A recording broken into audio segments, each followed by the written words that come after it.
नमस्कार प्यारे विद्यार्थियों।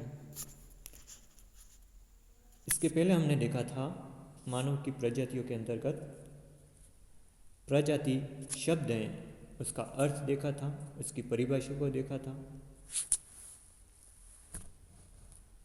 उसके विकास के कारकों को देखा था। इनका अध्ययन हम कर चुके हैं।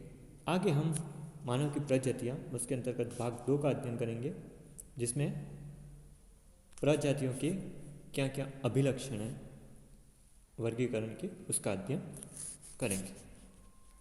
तो आज हम प्रजातियों के वर्गीकरण के अभिलक्षण का अध्ययन करेंगे, भाग 2।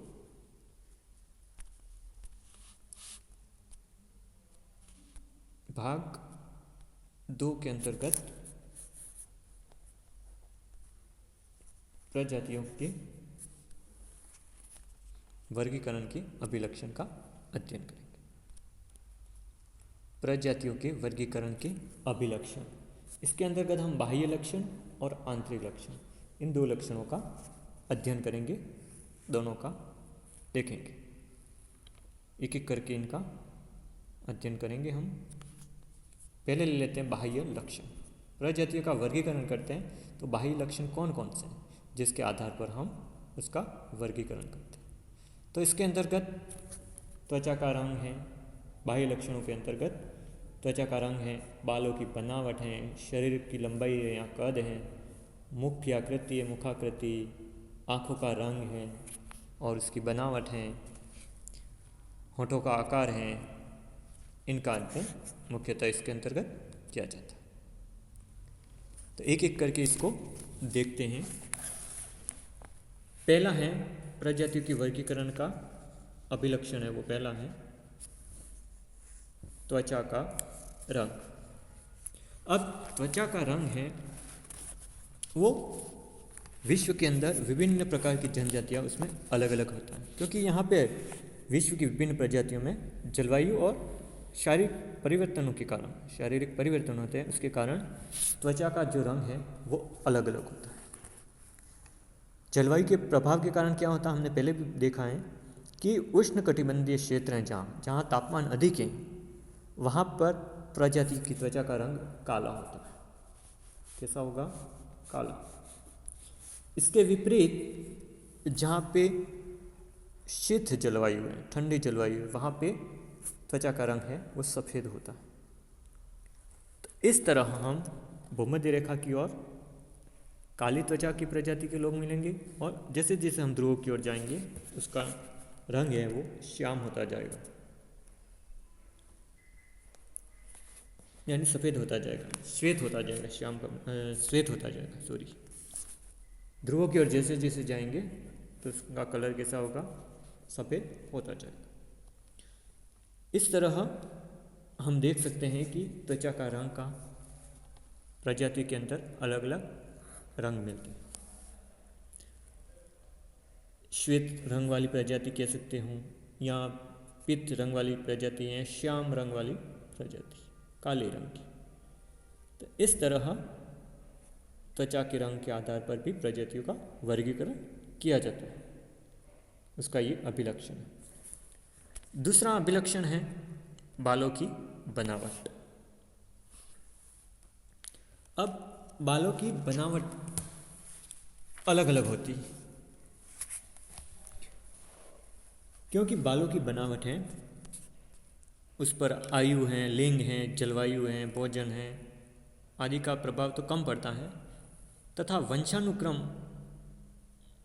का प्रभाव इस पर ज़्यादा पड़ता है, क्योंकि जैसा वंशानुक्रम होगा पीढ़ी दर पीढ़ी बालों की बनावट का स्थानांतरण होता रहता है। तो इस आधार पर हम कह सकते हैं कि सीधे बाल, लंबे बाल या खड़े बाल वाली प्रजाति, जो कि इस प्रकार की प्रजाति मंगोलॉइड प्रजाति है, उसके बाल इस प्रकार के पाए जाते हैं। किसी के चिकने बाल होते हैं, लहरदार बाल होते हैं किसी प्रजाति की। निग्रिटो प्रजाति है तो उसका बाल है वो छल्लेदार होते हैं। किसी के बाल हैं जैसे एशिया और यूरोप महाद्वीप में रहने वाली अधिकतर प्रजातियाँ उनके बाल हैं वो घुंघराले भी होते हैं, ढीले और घुंघराले वक्राकार। तो इस तरह देख लें तो प्रारंभ से ही बालों की बनावट के आधार पर हम प्रजातियों को वर्गीकृत कर सकते हैं। अब बालों की आकृति है वो आदिम काल से वर्तमान तक परिवर्तित होती रहती है, क्योंकि प्रारंभिक मनुष्य के बाल है वो छल्लेदार थे, जो आगे उत्पन्न होने वाली प्रजातियों में परिवर्तित होकर के लहरदार हो गए और सीधे होते गए। तो इस तरह बालों की बनावट के आधार पर भी प्रजातियों का वर्गीकरण किया जा सकता है। अगला कारक है हमारा शरीर का कद, यानी शरीर की लंबाई। क्योंकि विभिन्न प्रजातियों में शरीर की लंबाई है वो अलग अलग होती है। मुख्य रूप से शरीर के कद पर जलवायु है या वंशानुगत गुण है, उसकी अवस्था है, स्वास्थ्य है, भोजन है आदि कारकों का अधिक प्रभाव पड़ता है। सामान्यतः मानव की जो शरीर है उसकी लंबाई 142 से 181 सेंटीमीटर के मध्य पाई जाती है, और सामान्यतः पुरुषों की जो लंबाई है, कद है, वो 130 सेंटीमीटर से लगा करके 200 सेंटीमीटर के मध्य मिलता है, और स्त्रियों का कद है वो 120 सेंटीमीटर से, स्त्रियों के कद की बात की जाए तो 120 सेंटीमीटर से लगा करके 187 सेंटीमीटर तक माना जाता है। इससे कम होने पर, पुरुष और महिला में इससे कद कम होने पर क्या कहेंगे, इसको बौना कहा जाएगा। इससे कम होने पर क्या नाम दिया जाएगा, ये तो बौना व्यक्ति, बौने व्यक्ति की संज्ञा दी जाएगी। इस तरह अगर इन औसत लंबाई से ज़्यादा है तो उसको लंबा व्यक्ति माना जाता है। तो इस प्रकार मानव शरीर की औसत लंबाई है वो लगभग 165 सेंटीमीटर मानी जाती है। कितनी मानी जाएगी, 165 सेंटीमीटर। तो इस तरह इससे कम होने पर बौना, इससे ज़्यादा होने पर लंबा व्यक्ति माना जाएगा शरीर के कद के हिसाब से। तो इस तरह शरीर का जो कद है, उसकी लंबाई है, उसके आधार पर भी प्रजातियों का वर्गीकरण किया जाता है। अगला लक्षण है वो मुखाकृति, मुख की आकृति, यानी उसका जो मुख, शेप ऑफ द फेस किसको कहा जाएगा, वो अलग अलग होता है। सामान्यतया क्या होता है, विभिन्न प्रजातियों के मुख की आकृति है वो सिर की आकृति से संबंधित होती है। यदि सिर की आकृति की लंबाई ज़्यादा है, यानी लंबाकार सिर है, तो मुख की आकृति भी लंबी होगी। यदि शरीर की आकृति गोल होगी और चौड़ी हो, तो उस प्रजाति के मनुष्य की मुख की आकृति भी सिर की आकृति के समान ही होगी। आदिम काल में विकसित प्रजातियों के जबड़े होते हैं वो उभरे हुए और बाहर निकले हुए थे, लेकिन आधुनिक प्रजातियों के जबड़े हैं वो बहुत कम आगे निकले होते हैं। तो ये प्राचीन काल में और आधुनिक काल में जबड़े हैं उसमें अंतर आ गया। मुख की आकृति है वो सामान्यतः मुख की जो चौड़ाई है, लंबाई है, गाल की हड्डियों की आकृति और जबड़ों की आकृति के आधार पर निर्धारित की जाती है। तो अलग अलग ये आधार हैं। इसलिए मुख की आकृति के आधार पर विभिन्न प्रजातियों के मनुष्य को अलग अलग नाम दिया जाता है, जैसे चौड़े मुख वाले, मध्यम मुख वाले, लंबे मुख वाले आदि में हम विभाजित कर सकते हैं। तो इस तरह मुख की आकृति के आधार पर भी प्रजातियों का वर्गीकरण किया जा सकता है। अगला हमारा है अभिलक्षण है और प्रजातियों का वर्गीकरण का, वो है आँखों का रंग और उसकी बनावट। सामान्यतः हम देखते हैं कि आँखों का रंग होता है वो सभी प्रजातियों में काला ही होता है, लेकिन आँख की जो पुतली का रंग है वो अलग अलग प्रजातियों में अलग अलग मिलता है। उसी तरह आँखों की बनावट की दृष्टि से अलग अलग आँखें होती हैं, जैसे आँखें तिरछी आँखें हैं, किसी की तिरछी बादाम की तरह आँखें हैं, या आँखों के खुलने की आकृति तिरछी हो सकती है। तो इस तरह आँख का रंग है और आँखों की बनावट है, उसके आधार पर भी प्रजातियों का वर्गीकरण किया जा सकता है। अगला है हमारा होंठ के आकार, यानी होंठ का आकार किस, लिप्स कैसे उसके। तो विभिन्न प्रजातियों में मानव का जो निचला होंठ है उसके मोटाई में अंतर पाया जाता है, भिन्नता पाई जाती है। इस आधार पर भी हम प्रजातियों का वर्गीकरण कर सकते हैं, जैसे निग्रोइड प्रजाति हैं और अफ्रीकी प्रजातियां हैं, उसमें नीचे का होंठ है वो मोटा होता है और फुला हुआ होता है, जो बाहर की ओर निकले होने के कारण क्या होता है, स्पष्ट दिखाई देता है। इसके विपरीत कई प्रजातियों में होंठ की आकृति होती है, महीन होती है और पतली पाई जाती है। तो इस तरह होंठ का आकार है, उसके आधार पर भी प्रजातियों का वर्गीकरण किया जा सकता है। इस तरह ये हमारे प्रजातियों के वर्गीकरण के बाह्य लक्षण थे। कौन से लक्षण थे ये? बाह्य लक्षण। आंतरिक लक्षण के अंतर्गत दो भागों में बांट दिया है, सिर की बनावट या कपाल सूचकांक जिसको कह सकते हैं, और नासा सूचकांक यानी नाक के आकार, सिर का आकार, ठीक है, और नासा सूचकांक, नासा की आकृति।